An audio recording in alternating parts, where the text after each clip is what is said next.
Hi friends, మేము కొత్తగా new channel start చేసాము ఈ మధ్యనే. ఇందులో కుండల మట్టి తయారు చేసే విధానాన్ని చూపించడం కోసం ఈ వీడియో తీసాము.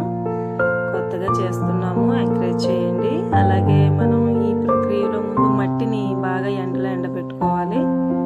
ఇలా ఎండబెట్టుకున్న మట్టిని చూడండి ఎలాగ ఎండబెడుతున్నారు.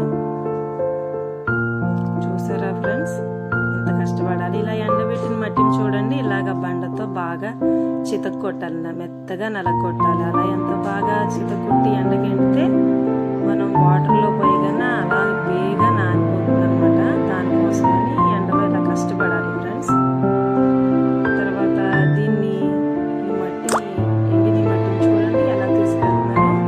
దాంతో తీసుకెళ్ళి వాటర్లో టబ్బులో వాటర్ పోసుకొని రెడీగా ఉంచుకొని ఆ వాటర్ టబ్బుల్లో ఈ మట్టిని పోయాలి ఫ్రెండ్స్. అది పోసిన ఒక 10 నిమిషాలకి నానిపోతుంది. అంత బాగా ఎండుతుంది కాబట్టి అంత బాగా నానిపోతుంది. నానిపోయిన మట్టిని ఈ విధంగా జల్లెడతో వడపెట్టుకోవాలి. ఎంత బాగా నానితే మనకి ఆ డస్ట్ అనేది ఏమన్నా ఉన్నా అంతా కూడా ఈ వడకట్టడం వల్ల శుభ్రంగా పోతుంది. మనకి చేతికి ఏమి గుచ్చుకోకుండా మట్టి వెన్నలాగా బాగా మెత్తగా బాగా వస్తుంది.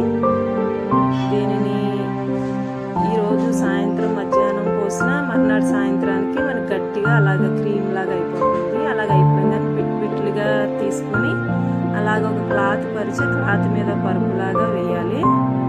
ఇలా వేసింది మర్నాటికి గట్టి పడుతుంది, పరుపులాగా